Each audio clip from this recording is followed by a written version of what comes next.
안녕하세요. 딸이 둘 있는 50대 후반의 아저씨입니다. 저는 일찍 결혼을 했고 두 딸을 낳아서 오붓하게 살고 있었습니다. 그러다가 아내가 10여 년 전에 사고로 갑자기 죽어서 사별을 했습니다. 그때는 정말 너무나도 힘들었는데 눈에 넣어도 아프지 않은 두 딸을 잘 키워서 좋은데 시집 보내는 게 아내와 두 딸들에게 할 수 있는 제 책임이라고 생각했습니다.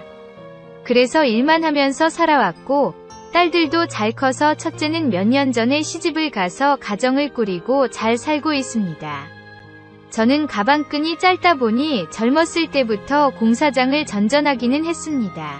그러면서 포크레인을 면허증을 땄고 일이 있으면 장기간 집에 못 들어오면서 일을 하고는 했습니다.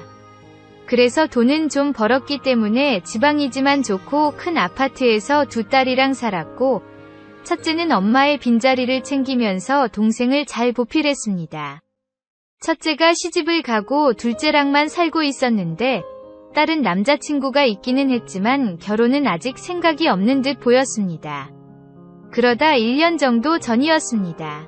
딸이 아는 언니가 있는데 당분간만 우리 집에서 같이 살 수 있냐고 물어봤습니다. 말이 언니 집 딸보다 나이가 10살가량 많았는데 몇 개월 전에 이혼을 하고 딱히 갈 데가 없다고 했습니다. 결혼 생활은 길었지만 다행히 아이는 없었고 이혼 후에 친정에 갔는데 부모님과 매번 다툼이 심했다고 했습니다. 그래서 나오고는 싶은데 모아놓은 돈이 없다고 우리 집이 크고 첫째 방이 비워져 있는 걸 알고는 간곡하게 부탁을 했다고 했습니다. 처음에는 그래도 외간 여자를 들이는 게 좀 그래서 망설였습니다. 딸의 친한 언니라고는 하지만 그래도 집에 같이 있다 보면 제가 좀 불편할 것 같았습니다. 하지만 제가 하는 일이 출장이 많다 보니 집에 있는 날도 많지 않고 딸이 혼자 있으며 아무래도 위험하니 딸 아이의 간곡한 부탁을 거절할 수 없어 그러라고 했습니다. 딸의 친한 언니는 제가 있는 날 짐을 싸서 들어왔습니다. 짐이라고 해봤자 옷가지 등의 캐리어 2개였고 큰 딸이 쓰던 방에서 생활하라고 했습니다. 그녀를 보는데 조금 설레기는 했습니다. 딸이 언니라고 부르지만 딸과는 나이 차이가 많이 나고 저랑은 20살이 채 차이 나지 않았습니다. 저에게 아버님 하면서 불렀지만 솔직히 밖에서 만난 사이라면 오빠라고 부르라고 하고 싶을 정도였습니다. 첫날 들어오면서 어색하기는 했지만 배려해주셔서 감사하다며 인사를 하는데 그 모습이 참 예쁘고 귀여웠습니다. 우리 딸도 지 엄마를 닮아서 예쁜 편이기는 한데 그녀도 참 예뻤습니다. 키도 크고 늘씬한 게 참 괜찮아 보였습니다. 그때는 여름이었는데 짧은 반팔에 반바지를 입고 왔는데 눈이 호강하는 걸 느꼈습니다. 물론 딸의 친한 언니이니 딱 예쁘다 정도까지였지 이성으로 보지 않으려고 애썼습니다. 그녀는 짐을 풀고 감사하다며 음식을 시키고 술을 함께 가볍게 마셨습니다. 딸과도 가끔씩 둘이 술을 마시고는 했는데 한 사람이 느니 그것도 괜찮더군요. 가볍게 맥주 몇 병 마시고 둘이 놀라며 자리를 피해 안방으로 왔습니다. 안방에 있는 화장실에서 샤워를 하는데 술도 조금 취해서 그런지 그녀의 첫모습이 생각이 나면서 설레었습니다. 딸도 집에서는 짧은 옷들을 입고 있는데 그녀가 입었던 짧은 옷이 생각나니 이 나이에 일어나는 게 느껴졌습니다. 저는 샤워를 하면서 그녀를 떠올리며 간만에 스스로 위로를 했습니다. 너무나도 만족할 만한 위로였습니다. 그때는 제가 일이 없어서 며칠 같이 생활을 했습니다. 그녀도 직장인이었기 때문에 아침에 나갔다가 저녁이 되어야 돌아왔지만 저녁에 같이 밥도 먹고 텔레비전도 보면서 몇 마디 나누기도 했습니다. 그녀는 성격이 싹싹한 편이라 그런지 저에게 말을 걸기도 하고 음료 등도 챙겨주면서 싹싹하게 잘했습니다. 며칠 뒤 지방으로 2주간 출장을 갔고 항상 출장을 가면 혼자 생활할 둘째가 걱정됐는데 전화를 하면 그녀와 잘 지내면서 잘 챙겨주는 것 같아서 안심이 되었습니다. 그 이후로 몇 개월이 지났습니다. 중간에도 일이 끝나면 집에 가서 며칠 쉬다가 다시 타지로 출장을 나가기도 했습니다. 어떨 때는 같이 만나기도 했지만 어떨 때는 그녀가 늦게 들어오거나 제가 친구들이랑 만나서 술 한잔하고 들어올 때는 얼굴도 못 본 적도 있기는 했습니다. 원래는 반년 정도만 같이 있기로 했었습니다. 하지만 딸이 언니랑 사니깐 밤에도 안심이 된다며 좋아했고 언니가 반값을 내지는 않지만 가끔씩 맛있는 것도 사주고 선물도 사준다며 좀 더 있게 해달라고 했습니다. 저도 가끔 가면 그녀가 싹싹하게 대해주는 것도 좋았고 딸아이 안전을 생각해서도 그러라고 했습니다. 그렇게 몇 달 더 보내고 몇 개월 전이었습니다. 생각보다 공사가 빨리 끝났고 딸에게 일정보다 며칠 일찍 가겠다고 연락을 했습니다. 딸은 간만에 언니네 가서 자고 오기로 했다며 저도 그쪽으로 오라고 했지만 몸이 좋지 않아서 집에서 쉬겠다고 했습니다. 다행히 그녀는 친구네서 자고 오겠다고 했다며 일하느라 고생 많았다며 저녁 잘 챙겨 먹고 혼자 푹 쉬라고 했습니다. 집에 오는 길에 오랜만에 친구를 만나서 저녁을 먹으면서 술을 한잔하고 집으로 돌아왔습니다.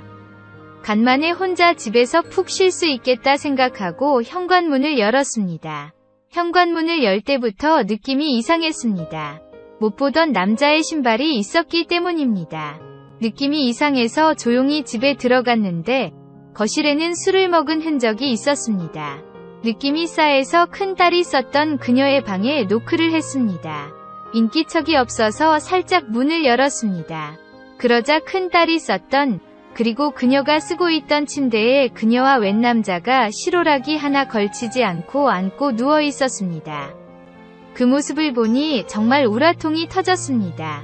우리 집에 외간 남자를 끌어들인 것도 화가 났지만 큰딸이 쓰던 침대에서 딴 남자랑 그 짓거리를 했다는 것에 너무나도 분노했습니다. 저는 화를 참지 못하고 남의 집에서 뭐하는 짓거리라며 소리를 쳤고 그 소리에 그녀도 그 남자도 화들짝 놀랐습니다. 저는 그 둘에게 당장 집에서 나가라며 소리를 지르고 안방으로 들어와 문을 쾅 닫아버렸습니다. 화가 안 풀려서 씩씩거리고 있었고 현관문이 열리면서 나가는 소리가 들렸습니다. 저는 화도 나고 술도 취해서 씻지도 못하고 침대에 누워 잠이 들었습니다. 다음날 늦잠을 자고 일어나서 거실로 나왔더니 술 먹은 흔적이 치워져 있는 게 보였습니다. 이윽고 큰딸 방에서 그녀가 나오더니 쭈뼛쭈뼛거리며 미안한 기색을 보였습니다. 저는 화를 참으며 둘째가 들어오기 전에 짐을 싸서 나가달라고 했습니다. 그녀는 제 앞에 무릎을 꿇고 싹싹 빌면서 자초지정을 얘기했습니다. 간만에 남사친을 만나서 술을 먹다가 혼자 집에 있기가 그래서 술 한 잔만 같이 마시고 보내려고 했는데 술김에 처음으로 그랬다고 합니다. 게다가 그 남자는 말 그대로 남자인 친구이고 이런 일을 한 게 자기도 후회되고 있다며 우리 집에서 그런 게 정말 죄송하다고 했습니다. 그러면서 어제 정말 죄송하기도 하고 부끄럽기도 해서 나갔었는데 정말로 갈 데가 없어서 밖에서 밤을 새다가 집에 다시 들어왔다고 합니다. 우리 집에 남자를 포함해 다른 사람을 데려온 적이 처음이었고 다시는 여자도 데려오지 않을 테니 한 번만 봐달라고 했습니다. 정말 울면서 죄송하다고 하는데 저도 마음이 약해졌습니다. 딸의 친한 언니이기도 하고 갈 데가 없다는데 내쫓는 것도 좀 그랬습니다. 그래서 다시는 남자를 끌어들이지 않겠다는 확답을 받고 없던 일로 해주기로 했습니다. 몇 시간 후 딸이 돌아왔고 저도 그녀도 없던 일처럼 행동을 했습니다. 그녀는 제가 용서해준 게 고마웠는지 그날부터는 그전보다 더 저에게 잘해줬습니다. 그녀가 우리 집에서 사는 것으로 용서를 하기는 했지만 제 머릿속에서 그날의 모습이 떠나지는 않았습니다. 그녀의 실오라기 하나 걸치지 않는 모습이 떠오를 때면 불끈불끈 일어나는 게 느껴졌습니다. 그럴 때마다 방문을 잠그고 혼자서 위로를 몇 번 했습니다. 그날 이후로 그녀랑 둘이 있게 되는 날에는 조금 어색하기는 했습니다. 하지만 그녀는 금방 잊었는지 아니면 오히려 더 오바를 하는지 저에게 더 싹싹하게 굴었고 그런 모습을 볼 때면 그날의 그녀 모습이 더 떠올랐습니다. 그러던 어느 날이었습니다. 일을 며칠 쉬고 있을 때였고 그날은 딸이 오랜만에 친구네 집에서 자고 오겠다며 외박을 한다고 했습니다. 딸도 저와 그녀가 나쁘지 않게 지내는 걸 보기도 했고 설마 아빠가 그녀 사이에 어떤 일이 일어날 거라고는 전혀 생각하지 않은 것 같았습니다. 그때는 토요일이었고 저는 낮에 잠깐 볼일을 보고 저녁에 집에 들어왔고 그녀는 주말에 일정이 없다며 집에 있었습니다. 저녁 시간이 되어서 같이 저녁을 먹기 위해 집 앞 삼겹살 집에 갔습니다. 삼겹살을 먹으면서 소주를 한 잔 마셨고 술이 한 잔 들어가니 좀 더 마시고 싶은 기분이 들었습니다. 그녀도 제 기분을 눈치챘는지 집에 가서 맥주 한 잔 더 하자며 편의점에서 맥주를 몇 캔 사서 집으로 왔습니다. 그녀가 워낙 싹싹한 편이라 간만에 둘이 마시는데도 분위기는 어색하지 않았습니다. 그렇게 술을 먹다 보니 둘 다 취했고 여러 이야기를 하다가 그녀가 그날의 일을 꺼냈습니다. 그런 일이 있었는데도 같이 살게 해줘서 감사하다며 그러면서 혹시 그날 어디까지 봤냐고 물었습니다.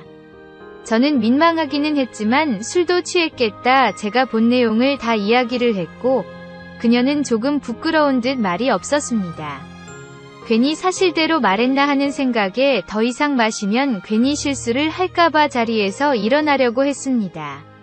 그런데 갑자기 그녀가 쑥 하고 들어왔습니다. 제 다리에 손을 올려 만지면서 그날 자기를 보고 어땠냐며 좋지 않았냐고 물었습니다. 저는 당황을 했고 한동안 어쩔 줄 몰랐지만 솔직히 좋았다며 지금도 가끔 생각이 난다고 얘기했습니다. 그러자 그녀는 다시 한번 보여줄 수도 있다며 농담을 하다가 갑자기 저에게 입맞춤을 했습니다. 딸의 친한 언니이기도 하고 저랑 나이 차이도 있기 때문에 이런 상황은 전혀 예상을 못하고 있던 저로서는 당연히 당황할 수밖에 없었습니다. 하지만 저도 남자이기에 그렇게 들이대는 그녀를 결국 받아들였습니다. 아니, 제가 오히려 적극적으로 그녀에게 들이대기 시작했습니다. 우리는 자리를 제 방으로 옮겼고 저는 그녀를 안았습니다. 물론 가끔씩 술자리에서 만났던 제 또래의 아줌마들을 몇 번 아는 적은 있었지만 그렇게 나이 차이가 나는 여자를 아는 것은 일생 처음이었습니다. 역시 여자는 젊음이 무기였습니다. 탄력이 있고 탱탱한 게 너무나도 좋았습니다. 그녀는 결혼 경험도 있고 어리기는 하지만 나이가 좀 있어서 그런지 스킬이 좋았습니다.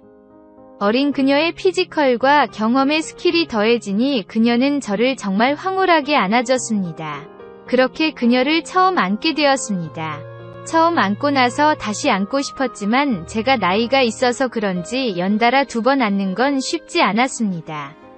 그냥 제 방에서 그녀를 안고 잠이 들었습니다. 다음날 일어나 보니 그녀는 제 옆에서 자고 있었고 어젯밤 일이 꿈이 아니라는 것이 너무나도 감동이었습니다. 제 옆에서 자고 있는 그녀의 얼굴은 평소보다도 예뻐 보였습니다. 한동안 그녀를 지켜보고 있었고 그녀는 잠에서 깼는지 저를 보더니 방긋 웃었습니다. 그녀가 술김에 실수를 했다고 하면 어떻게 해야 하나 했는데 그녀는 어젯밤 일이 실수가 아니었다는 것처럼 웃어주었습니다. 그 모습이 너무 예쁘고 사랑스러웠고 하루 자고 나니 다시 일어나는 것을 느낄 수 있었습니다. 저는 그녀를 한번 강하고 화끈하게 안아주었습니다. 우리는 서로의 마음을 확인하고 샤워를 하고 집 앞에 나가서 점심을 먹었습니다.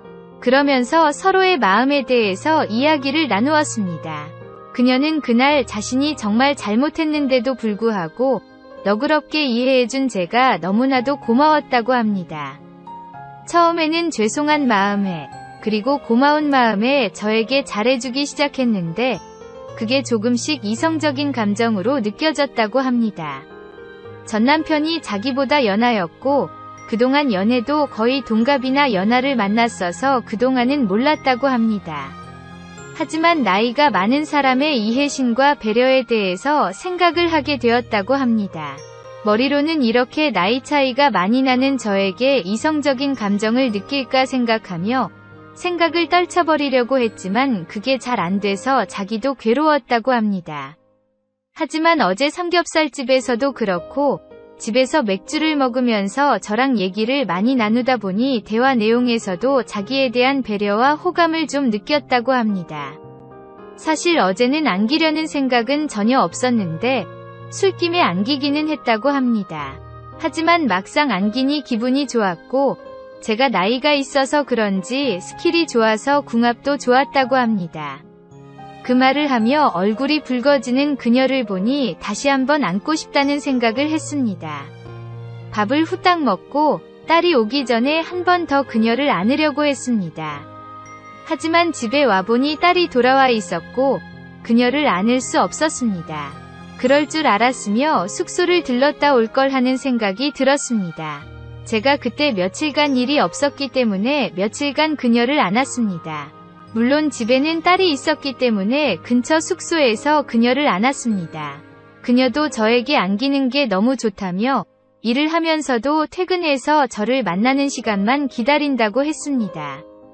물론 딸이 눈치채지 못하게 그녀를 안고 나서 그녀 먼저 보내고 저는 몇 시간 밖을 돌아다니기도 하고 친구를 만나서 한잔하고 들어가기도 했습니다. 딸은 원래도 눈치가 없는 편이기도 했고 설마 그녀와 제가 이런 관계가 됐다고는 생각조차 못하는 것 같았습니다. 그렇게 그녀를 며칠간 연속으로 안고 일 때문에 어쩔 수 없이 출장을 가서 그녀를 못 보자 너무나도 애가 탔습니다. 그래도 특별한 사이가 되니 서로 카톡도 하고 전화도 가끔 하면서 서로의 마음을 확인을 했습니다. 출장이 끝나는 날만 기다리면서 살았습니다. 출장이 끝나고 들어가는 길에 숙소에서 그녀를 안고 들어가는 날도 있었고 딸에게는 출장이 길어졌다고 하고 제가 며칠 숙소를 잡고 살면서 그녀의 퇴근만 기다리는 경우도 있었습니다. 그녀는 저에게 안기는 걸 만족한다고 했지만 저는 혹시나 하는 마음에 병원에 가서 약을 처방받아서 복용하면서까지 그녀를 안고 있습니다. 역시 약이 좋기는 좋은 것 같습니다. 약을 복용하고 나서부터는 그녀가 더 좋아하는 게 정말 느껴질 정도입니다. 그렇게 만난 지 벌써 몇 개월째입니다. 하루는 딸이랑 둘이서 한잔하는데 딸이 물었습니다. 언니를 살게 해줘서 고마운데 조금 불편하지 않냐고 합니다. 딸이 눈치채지 못하게 살짝 불편하기는 하지만 둘 다 괜찮으면 언제까지든 살아도 된다고 했습니다. 딸은 자기 시집가기 전까지는 언니가 원하면 같이 살고 싶다고 했습니다. 큰딸이랑 오래 살다가 시집가서 너무나도 외로웠는데 그녀가 있어서 든든하다며 자기 시집갈 때까지는 살고 싶다고 했습니다. 저는 그 얘기를 들으면서 그 말이 제가 하고 싶다는 생각을 했습니다. 아니 딸이 시집을 가게 돼도 언니는 살아도 된다는 말이 목구멍까지 나왔지만 하지는 않았습니다. 솔직히 저는 그녀가 좋고 그녀를 안는 게 좋습니다. 그녀도 지금 만족하고는 있지만 사실 불안하기도 합니다. 나이 차이가 많이 나고 솔직히 결혼을 할 수는 없는 관계이니 어느 날 그녀가 떠나갈지도 모르기 때문입니다. 평생 그녀를 안고 싶지만 언젠가는 못 안게 될 수도 있을 것 같아서 많이 불안할 때도 있습니다. 그래서 지금 안을 수 있을 때 한 번이라도 더 안으려고 노력하고 있습니다. 그녀가 항상 저에게 안기는 걸 만족하게끔 약도 복용하고 있습니다. 부디 그녀의 마음이 변하지 않고 이렇게 오래오래 만났으면 좋겠습니다.